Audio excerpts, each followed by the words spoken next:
Halo pemerhati kebijakan, kembali lagi di sesi Diskat, dialog strategi kebijakan terkini di kanal YouTube Badan Strategi Kebijakan Dalam Negeri Kemendagri. Pada hari ini kita kedatangan tamu yang sangat spesial yang punya sepertinya historis pribadi dengan BUMD ini. Kita langsung aja sambut Ibu Pinininta Ambuaru ya Ibu. Selamat datang Ibu. Makasih. Apa kabarnya hari ini Bu? Alhamdulillah baik. Tadi saya bilang ada sejarah personal Bu, karena tadi saya dengar disertasi doktoral Ibu waktu di UI itu mengenai BUMD ya Ibu? Iya betul. Boleh dijelaskan sedikit nggak itu Bu? Sharing sedikit Bu. Oke, selamat siang. Nah memang saya punya sejarah dengan BUMD ya Mbak, karena waktu itu terus terang pada saya 10 tahun yang lalu itu saya malah lebih ya. Waktu itu S3 di Fakultas Hukum Universitas Indonesia. Waktu itu promotor saya pada saat mau menulis, waktu itu terus terang saya mau tulis topik yang lain. Terus kemudian beliau bertanya, kenapa nggak BUMD? Karena beliau merasa bahwa BUMD ini harusnya punya potensi besar, tapi sampai hari ini kok nggak ada yang mau nulis, nggak ada yang mau tahu, dan bahkan kita nggak punya literatur mengenai bagaimana sebenarnya BUMD di Indonesia. Jadi mulai dari situ saya pikir, oh iya juga ya. Jadi karena itu akhirnya saya punya disertasi mengenai BUMD yang bagaimana seharusnya pengelolaan BUMD yang menerapkan prinsip-prinsip korporasi sehingga bisa memberikan pendapatan bagi daerah. Sebenarnya sih itu Mbak. Jadi berawal dari sebuah suggestion sebenarnya ya, Iya. dari dosen pembimbing, baru akhirnya, kok kayaknya memang menarik ini topik kayak gitu. Iya, karena memang terus terang kan dibanding BUMN itu kan kita BUMD merasa kita juga waktu itu nggak punya undang-undangnya BUMD, peraturan BUMD juga kita sudah terlalu lama, sudah terlalu usang. Nah, jadi tapi itu sudah lama ya Mbak, dan saya lihat sekarang kayaknya BUMD sudah mulai perhatian pemerintah sudah ada, dan kemudian ada wacana juga dari Kemendagri yang saya baca mau bikin direktorat jenderal sendiri. Jadi semoga ke depan BUMD akan jauh lebih maju daripada yang waktu itu waktu saya tulis itu kan memang data masih susah. Tapi ternyata sekarang kalau mau tulis adik-adik nih yang mau tulis master tesis atau bahkan disertasi dengan angle yang beda, itu sekarang datanya sudah banyak ya.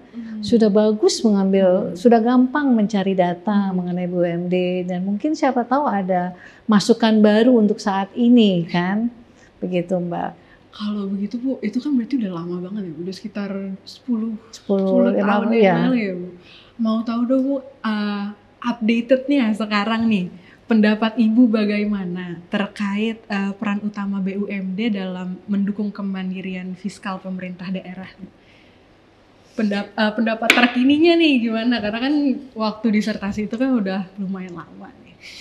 Saya rasa sekarang itu ya Mbak, pemerintah itu sudah punya perhatian yang lebih pada BUMD, dan kemudian daerah juga sudah mulai fokus untuk memperbaiki, mencari cara bagaimana BUMD itu bisa memberikan pendapatan yang lebih bagus. Karena kita lihat sekarang sudah mulai banyak juga BUMD yang maju, terutama kalau kita ngomong secara sekarang itu ada 1.000 lebih BUMD. Dan memang masih ada yang rugi, tapi menurut saya karena pemerintah sekarang juga sudah ada wacana bahkan mau bikin direktorat jenderal BUMD khusus sendiri di kementerian, terus kemudian ada wacana juga untuk membuat satu undang-undang khusus yang mengatur BUMD. Menurut saya sudah jauh lebih bagus ya Mbak, dan kemudian sudah mulai terpusat pengelolaannya, dan bahkan juga tadi ada.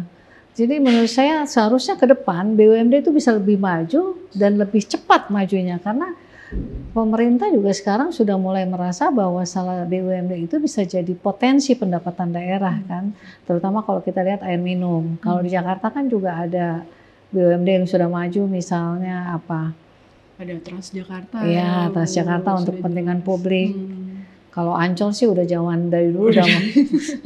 Jadi mungkin daerah lain yang punya pariwisata bagus, kenapa nggak tiru gitu loh Mbak. Jadi mungkin daerah-daerah lain di Sulawesi yang memang punya potensi alam luar biasa, atau misalnya di Papua, mungkin bisa lebih dikelola potensi wisata daerahnya, atau bahkan misalnya Lombok. Kita bisa belajar dari potensi dari BUMD yang sudah lebih maju di Jakarta ini kan juga banyak untuk sekedar studi banding gitu. Berarti memang peran BUMD ini sangat penting ya Ibu, karena emang banyak potensi dari BUMD ini sendiri dan memang harapannya ke depannya bisa lebih dioptimalisasikan sama daerah gitu. Tapi memang kalau misalnya kita ngomongin banyak potensi, berarti biasanya banyak juga ya Bu tantangannya ya Bu untuk mengolah potensi tersebut. Kalau dari pandangan Ibu sendiri, apa aja sih Bu tantangan terbesar gitu dari BUMD ini? Balik lagi ya Mbak, menurut saya sih nomor satu sebenarnya pemerintah daerah tuh harus lebih fokus sebenarnya. Apa yang dibutuhkan oleh daerah dan apa sih yang menjadi potensi daerah. Jadi kalau misalnya memang potensi daerah misalnya di pariwisata, ya sudah kita fokus ke pariwisata. Supaya dari pariwisata ini pemerintah tuh punya dana misalnya untuk mendukung transportasi publiknya. Jadi kalau misalnya tantangannya dan kemudian setelah pemerintah fokus menetapkan apa yang kami mau berdasarkan potensi daerah, jadi selalu ada ya Mbak, kalau kita mau sih mau semua, tapi yang lebih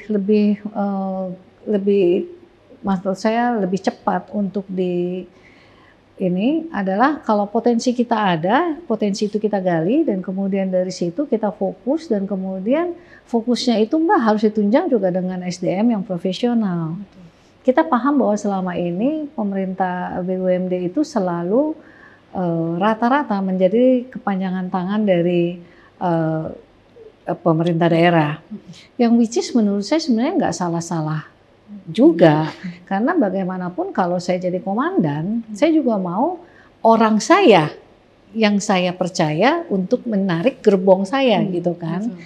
Nah itu problemnya adalah nggak apa-apa karena memang kan basicnya harusnya orang kepercayaan yang bisa menjadi direksi itu kan harusnya orang kepercayaan pemegang saham dalam hal ini pemerintah daerah. Tapi yang saya sarankan percaya dan profesional. Jadi bukan hanya orang kepercayaan terus tidak profesional. Jadi tantangannya adalah menemukan SDM yang memang bisa dipercaya tapi oleh pemegang saham tapi juga memiliki kemampuan. Itu tantangan balik lagi. Dan kemudian juga komitmen pemerintah daerah untuk mensupport. Jadi misalnya mau bikin BUMD untuk pelayanan publik, ya memang pemerintah daerah harus menyisihkan sebagian dananya untuk mendukung.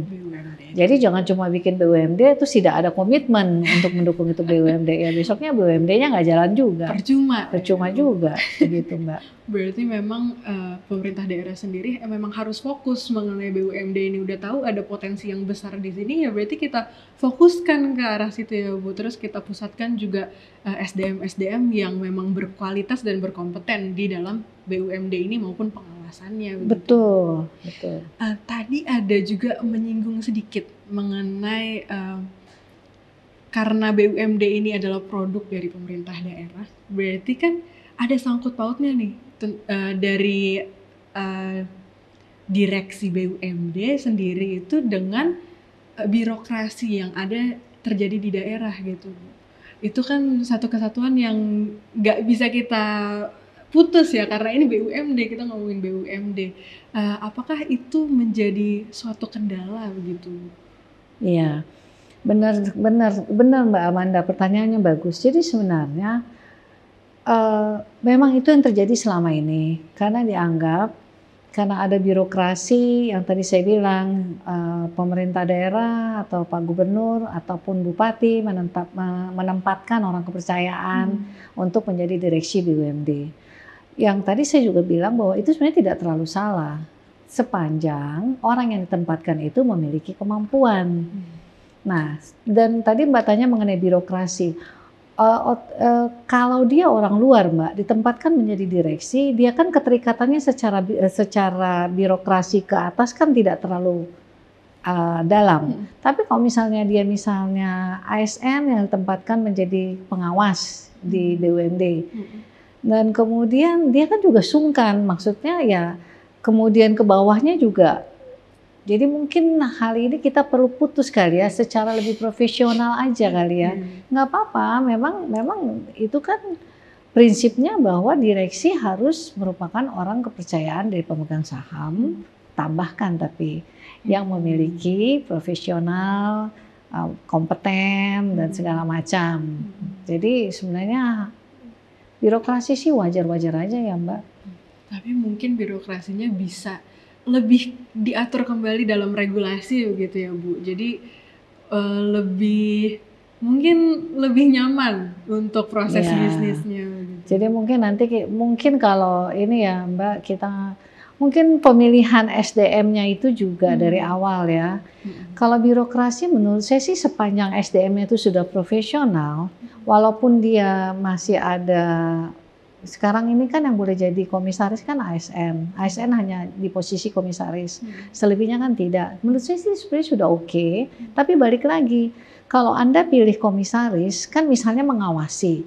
Ya minimal yang mengawasinya itu punya kemampuan dong. Jadi untuk mengawasi perusahaan, yang mengawasi direksi. Bagaimana yang mengawasi tapi tidak punya kemampuan, itu sebenarnya problemnya.